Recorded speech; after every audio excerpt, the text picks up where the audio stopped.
NASA has confirmed it. One of the most mysterious phenomena in modern astronomy has just been explained. At 2024, WPP exploded with a luminosity 10 times greater than the strangest event ever recorded. Observations from the Keck Observatory revealed the truth, and what's happening defies everything we thought we knew about stellar death. Right now, 3 billion light-years from Earth, the remnants of AT 2024 WPP are still glowing in wavelengths that shouldn't exist in this type of event, and scientists have finally discovered why.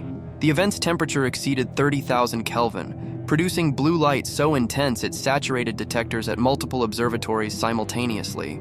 The object radiated more than 10 to the power of 51 ergs in just 45 days, 100 times the energy of a conventional supernova, with energy efficiency that violates every known stellar explosion model.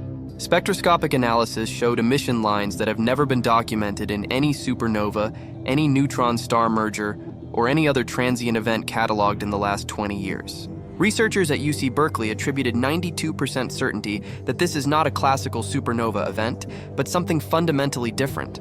Even more disturbing, at 2024 WPP is the 7th event of this type detected since 2018, and each one breaks the rules in slightly different ways. Luminous fast blue optical transients, or LFBOTs, have destroyed our understanding of how massive objects die in the universe. Here's what should concern you most. If the explanation just published is correct, there are hundreds of thousands of binary systems in the Milky Way ready to produce the same catastrophic event. Think about that.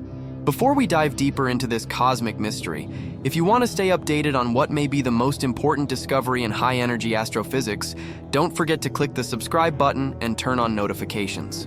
Because what we're about to reveal will completely change our understanding of black holes and binary systems. And leave a comment telling us, do you think we could detect one of these events in our own galaxy before it happened? Let's talk about what exactly LFBOTs are.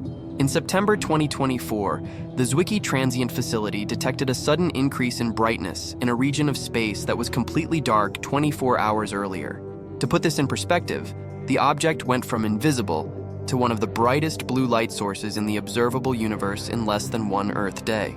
The brightness increased by a factor of 100 million in 72 hours. The first confirmed LFBOT was at 2018 COW, nicknamed the COW by the astronomical community.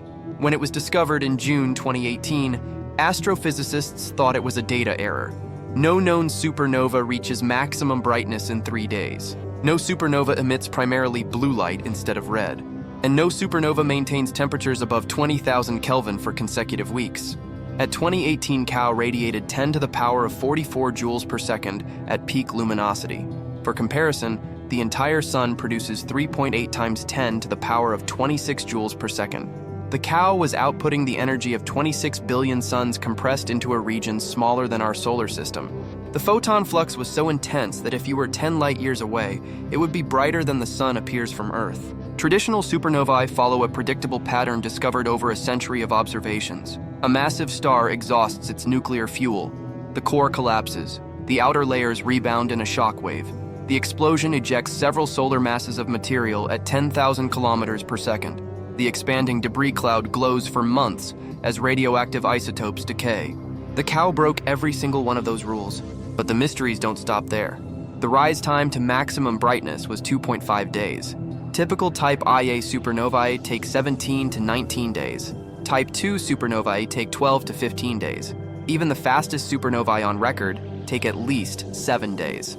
The COW reached peak luminosity in less than half that time. The color temperature told an even stranger story. When stars explode, they start hot and blue, then cool and redden as the debris expands. By day 10, most supernovae have cooled to temperatures around 6,000 to 8,000 Kelvin, giving them a reddish or yellowish tint. The COW stayed above 20,000 Kelvin for 16 days. That's hotter than the surface of the bluest O-type stars. Something was continuously pumping energy into the system at a rate that shouldn't be possible from radioactive decay alone. And here's the calculation that didn't make sense. The energy output required a progenitor star of at least 10 to 15 solar masses. But the host galaxy, CGCG 137068, is a dwarf galaxy with very low metallicity and minimal star formation. Galaxies like that don't produce the massive, short-lived stars that create bright supernovae. The stellar population is old, metal-poor, and stable. So what exploded? Every computational model predicted that an explosion with that energy profile should expand and cool within 5 to 7 days. At 2018, COW stayed hot and compact for 16 days. The physics simply didn't add up. The luminosity decline rate was too fast, the spectral evolution was too blue, and the X-ray emissions were too strong. Follow-up observations with the Chandra X-ray Observatory revealed hard X-rays at energies above 10 kilo-electron-volts. That signature indicated extremely hot gas, shocked material, or accretion onto a compact object. But supernovae don't produce sustained hard X-ray emission at those energies. The size of the emitting region was constrained by the light curve. Because the brightness varied on timescales of hours to days, the source had to be smaller than the distance light travels in that time. Basic physics. The calculations showed the energy was coming from a region no larger than 50 astronomical units across. That's about the size of the orbit of Neptune. For comparison, a typical supernova remnant expands to hundreds or thousands of astronomical units within the first few weeks. Astronomers proposed multiple theories: collapsing black hole, magnetar formation, exotic supernova subtype, failed supernova with fallback accretion. None of them could explain all the observed properties simultaneously. Each model solved one problem, but created 3 others. Then, at 2020, OXND was detected. Then at 2022, TSD. Then, CSS Wisteen 1010. Each event shared the same impossible characteristics: rapid rise to maximum brightness, extreme blue color, sustained high temperature, and compact size. The pattern was undeniable. This wasn't a fluke. It was a new class of astrophysical transient. By 2023, astronomers had cataloged 6 confirmed LFBOTs. The events occurred in different types of galaxies, different distances, different environments. But the light curves looked almost identical when normalized for peak brightness. That level of consistency meant the underlying physics was the same across all events. Here's where it gets really strange. The host galaxies showed no pattern. Some were dwarf galaxies with old stellar populations. Others were massive spirals with active star formation. Some had recent merger activity. Others were isolated and undisturbed. If LFBOTs were a subclass of supernovae from massive stars, they should cluster in star-forming regions. They didn't. Dr. Anna Ho from UC Berkeley analyzed the spatial distribution of LFBOTs within their host galaxies. She found that 4 out of 6 events occurred in regions with no detectable star formation within 5 kiloparsecs. That's statistically inconsistent with core collapse supernovae, which always trace star formation. The spectroscopic data added another layer of confusion. Normal supernovae show absorption lines from elements like hydrogen, helium, silicon, and iron. The COW showed broad emission lines instead. Emission lines mean the gas is being heated by an external energy source, not just cooling from an explosion. The velocity widths of those emission lines exceeded 10,000 kilometers per second. That's faster than any supernova ejecta. And the lines came from helium, not hydrogen. The star had somehow lost its entire hydrogen envelope before the event occurred. And then something that shouldn't be possible happened. Traditional supernovae follow predictable light curves. The star explodes, expands, cools, and fades over months. LFBOTs don't follow this pattern. They brighten in hours, not days. They stay blue when they should turn red. And they fade 10 times faster than they should. Dr. Daniel Purley, astronomer at Liverpool John Moores University, stated in 2023, "We've been observing supernovae for over a century. LFBOTs behave like nothing in our classification system. And then something that shouldn't be possible happened. In September 2024, at 2024 WPP appeared. Automated surveys flagged it immediately because the brightness increase was so extreme, it triggered multiple false positive alarms across 3 different survey systems. Observatories worldwide turned their instruments toward the coordinates within 6 hours of the initial detection. What they saw broke every record. What they saw made the COW look dim by comparison. At 2024 WPP was 5 to 10 times more luminous than the COW at peak brightness. Peak absolute magnitude reached minus 22.3, making it temporarily brighter than the entire host galaxy combined. To put that number in context, the brightest supernovae ever recorded, Type Ia supernovae used as standard candles for measuring cosmic distances, reach absolute magnitudes of about minus 19.5. At 2024 WPP was 20 times brighter than those. The energy output in the first 72 hours exceeded the total electromagnetic radiation the sun will produce in its entire 10 billion year lifetime. More than 10 to the power of 51 ergs radiated across all wavelengths from radio to gamma rays, and it was still accelerating. The rise time was 18 hours, from undetectable to peak luminosity in less than 1 Earth day. Light curves from the Zwicky Transient Facility and the Asteroid Terrestrial Impact Last Alert System showed the brightness doubling every 3 to 4 hours during the initial rise phase. Temperature measurements from optical spectroscopy exceeded 35,000 Kelvin on day 2. By day 5, it had barely cooled to 32,000 Kelvin. The color was intensely blue, bluer than any star, bluer than any previously recorded transient event. The Wien displacement law, which relates temperature to peak wavelength, predicted maximum emission in the ultraviolet. Ground-based UV telescopes confirmed it. And here's the problem that nobody was discussing. The host galaxy of AT 2024 WPP is a massive elliptical galaxy designated 2MASX J131102534272222305, located 3 billion light-years away in the constellation Coma Berenices. Elliptical galaxies are stellar graveyards. They contain old, red, low-mass stars. Star formation ceased billions of years ago. Massive stars capable of producing bright supernovae simply don't exist in these galaxies. Yet here was an event 100 times more energetic than a typical supernova, occurring in a galaxy that shouldn't be able to produce supernovae at all. The spectroscopy deepened the mystery further. The Keck Observatory deployed its low-resolution imaging spectrometer on September 14, 2024, just 48 hours after discovery. The instrument captured high signal-to-noise spectra, covering wavelengths from 3200 to 9000 angstroms. The data revealed something unprecedented. Broad emission lines of hydrogen Balmer series and helium at velocities between 10,000 and 15,000 kilometers per second. No absorption features.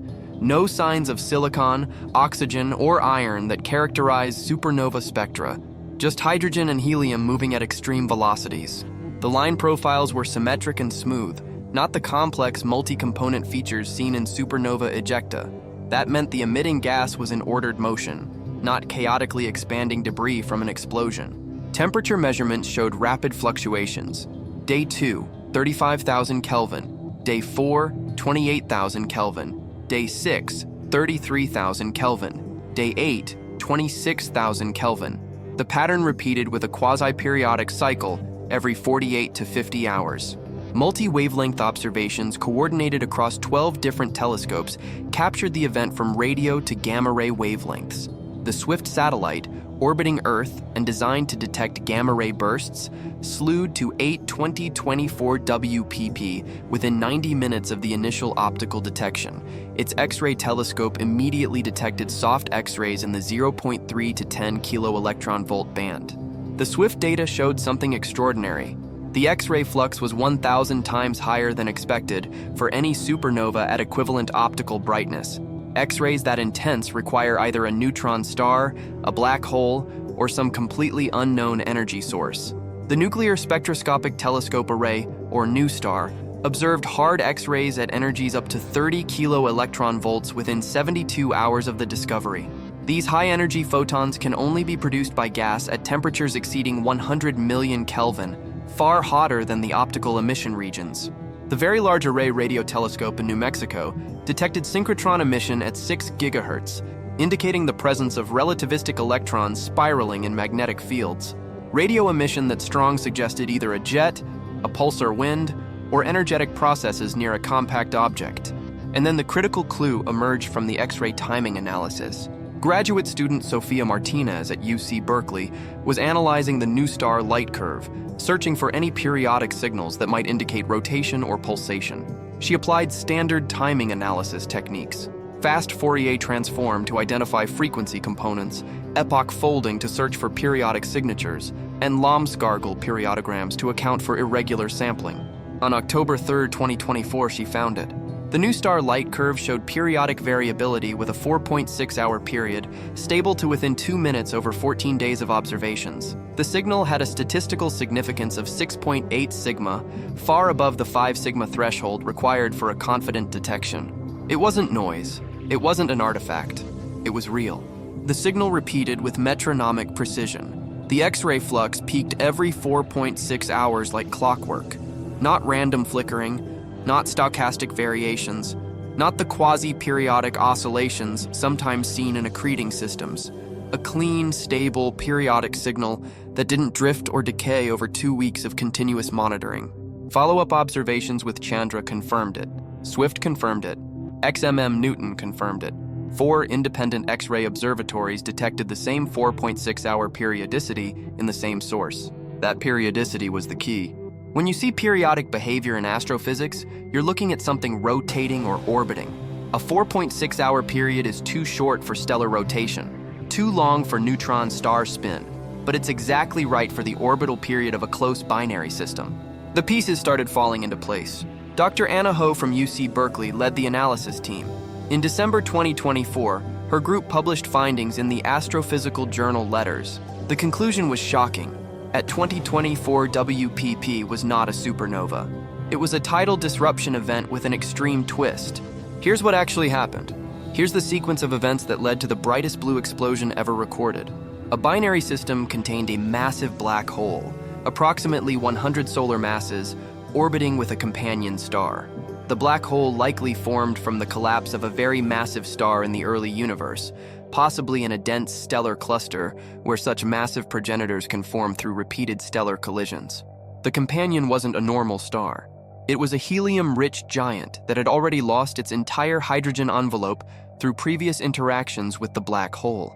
Over millions of years, mass transfer and tidal stripping had peeled away the outer hydrogen layers, leaving behind a naked helium core roughly 3 to 5 solar masses. Over millions of years, the orbit decayed.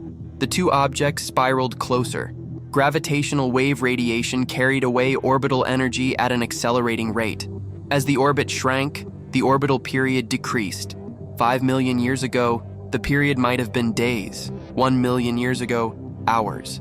By September 2024, they reached the critical distance, the Roche limit, the distance at which tidal forces from the black hole exceed the star's self-gravity.